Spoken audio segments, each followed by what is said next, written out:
At Zollner Stadium, Whitko trying to play the role of spoiler as the Wildcats beat Tippy Valley last week to stop the Vikings from going undefeated in the TRC. Could that roll over the momentum for a win against Concordia? The Cadets were up 6-0 in this one.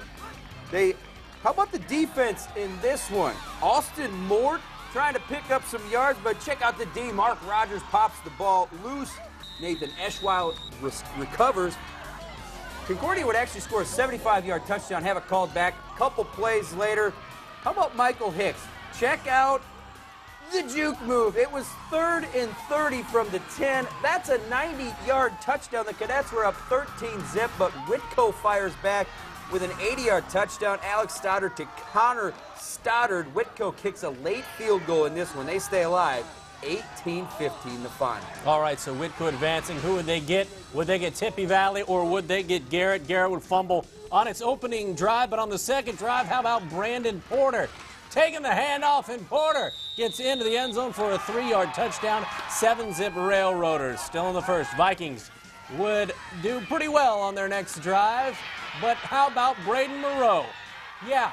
It will be a punt return off that kick from the Vikings. 46-yard pickup down to Tippy Valley's last man. Early second. Moreau from 1 yard out. He gets in. Garrett goes up 13-0. And the Railroaders are on track as they're rolling on. 27-14 over Tippy Valley. Final half of sectional 18. Bracket Heritage at Jimtown. Picked this one up in the second quarter. That's Tanner Adams taking it in for the Jimmies as Jimtown was pretty much in control of this one the whole way. Jimtown goes on to get the win, 36-19 the final. And also in that bracket, Lakeland, a big winner over West Noble. Lakeland will host Jimtown next week. Now we go to 3A Sectional 19. It's 3-6 Belmont at 2-7 Blackford.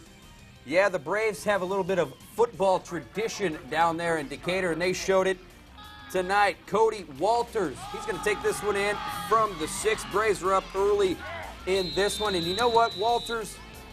It's kind of like the Hurst thing. If it works, you got to keep going. Why not? This one, though, 34-yard touchdown. Belmont leaves no doubt in this one. They win big, 63-7.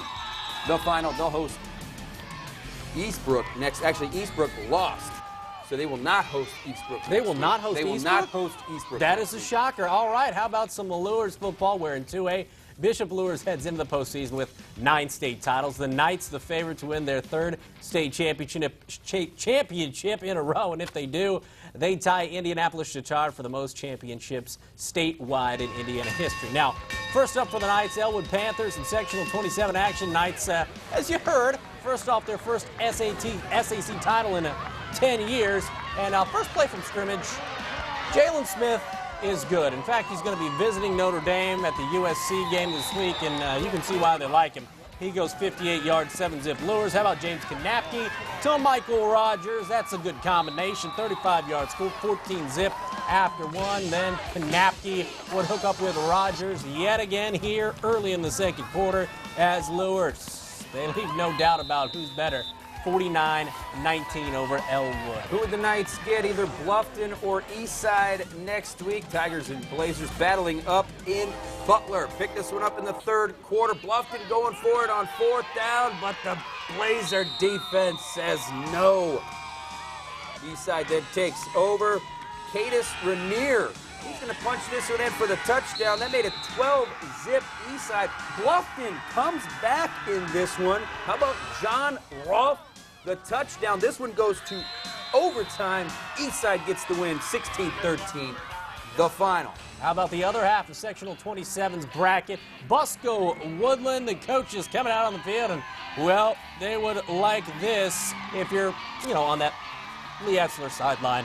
It's Adam Bogus with the interception going all the way back for a touchdown. Busco would get the 2-point conversion to go up 8-0. Then how about in the air? The Turtletown folk loving this. Alex Zolman to Corey Sarazin.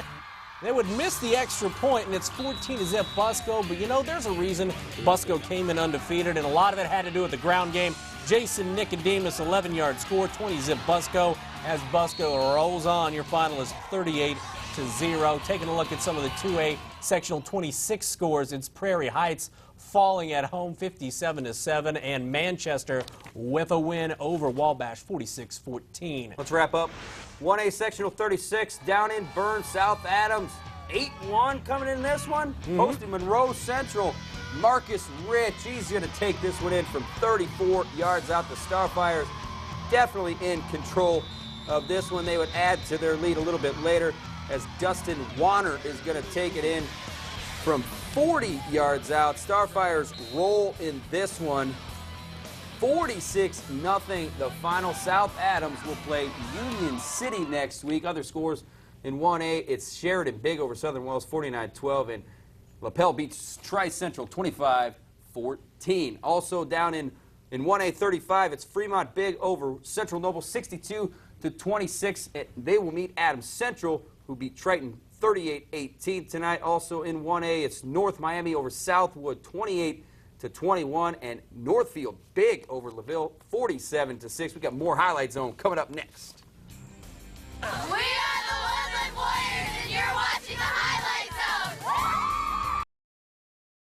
Hey, it's time for the play of the week, and for that, let's go back out to Zollner Stadium. You don't see this very often. 3rd and 30 from the 10. Yeah, that's Michael Hicks, the sick little juke move, and he's taking it 90 yards to the house.